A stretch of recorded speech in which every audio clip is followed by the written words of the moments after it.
Students, welcome for this video. So in this video let us discuss briefly about the digital modulation techniques, and first let us start discussion on PSK techniques using coherent generation and detection of PSK. Okay, so first let us discuss about the syllabus. Here we are going to discuss about error probability of binary phase shift keying, generation and detection of binary phase shift keying, then followed by that quadrature phase shift keying, space signal diagrams, then a non-coherent model of BFSK, DPSK symbol, and also the block diagram treatment of non-orthogonal, non-coherent orthogonal modulation and techniques.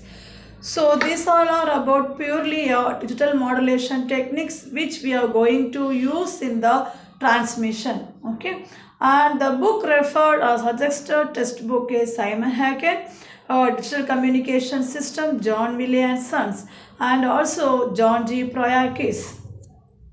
So first let us think about the introduction about various digital modulation techniques. So if we come to know that the digital to analog conversion, if you want to do any digital to analog conversion, the first thing is three basic modulation techniques are the one is amplitude shift keying, frequency shift keying, phase shift keying, and also the quadrature amplitude modulation. Let us discuss about the signal or symbol representation. Once you transmit the digital signal, what will be the form of the waveforms or graphical representation.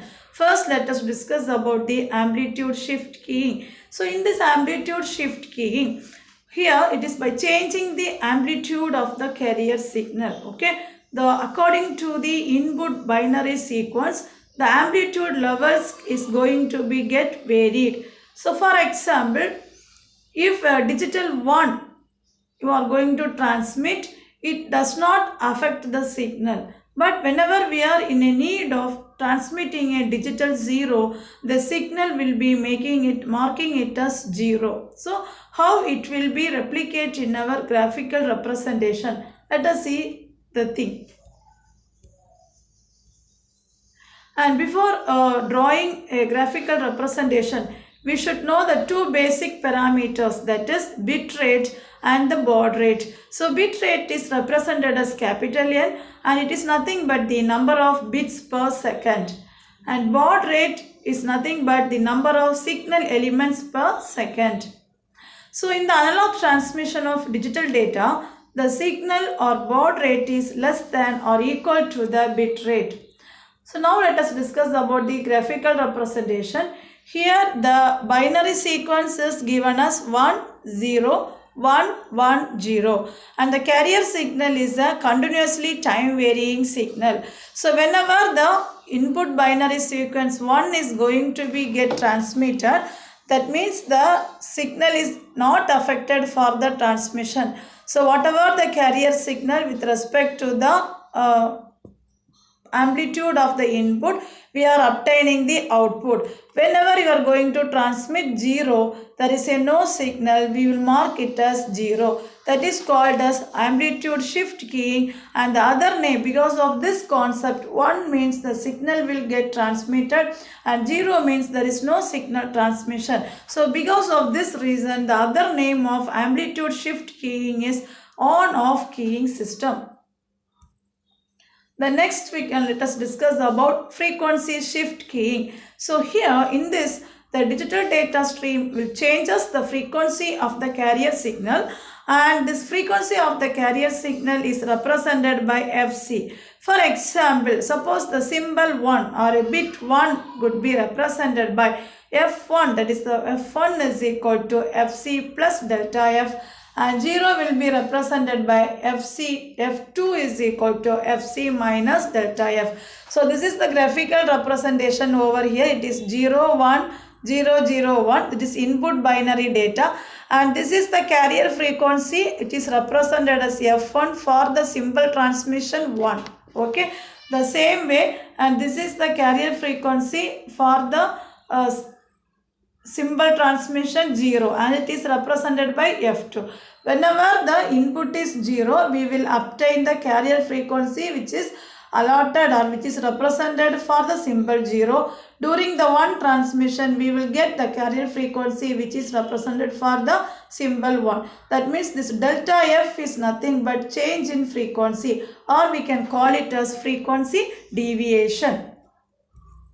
Then followed by this, let us discuss about the phase shift keying. So we all are aware about that in every signal. That means in generally the modulation is nothing but the process of changing the characteristics of the carrier with respect to the message signal. The characteristics of the carrier in the sense it can be amplitude, it can be frequency, or it can be a phase. Okay. So coming to this phase shift keying, it is nothing but almost equivalent to phase modulation. In the phase modulation, we know that the phase of the signal is keep on varying, but the amplitude and the frequency will remain constant.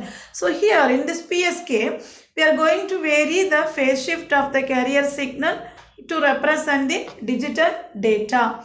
And this PSK is more robust when comparing with the amplitude shift key, as it is not that much vulnerable to the noise.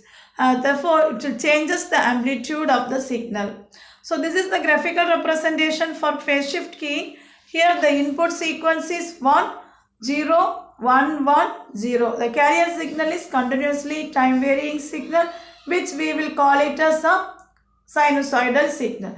So here you can observe the phase shift happen upward and the downward. The two types of phase shift is taken place over here, and the first phase shift we will call it as downward phase shift, and the first one we will call it as upward phase shift. Whenever there is a transition from 1 to 0, whenever there is a transition from 1 to 0, the phase shift will take place, and also that whenever the transition from 0 to 1, the transition will take place. So we can say that the phase of the signal is getting varied. The followed by that, there are two types of transistor PSK, binary PSK, quadrature PSK, and the differential PSK is the. So in binary PSK there is two symbols, either it is 0 or in, but quadrature PSK we can say it as there is a 4 symbols that we will call it as digits. That means 2 bits per symbol. So 0 0 1 0 0 1 1 1. So in this digits we will consider into even component and odd component. First we will consider the odd component, we will draw the phase shift, then we will consider the even component, and then we will take over the phase shift. So this is the way we are going to this. In general we can say two different binary phase shift keying signals, that is BPSK1 and BPSK2. That combination will give the quadrature phase shift keying. So hope everyone understood the basic various digital modulation techniques with a graphical representation. In further videos, let us discuss about in detail about the error probability, generation and detection, and also the power spectra. Thank you.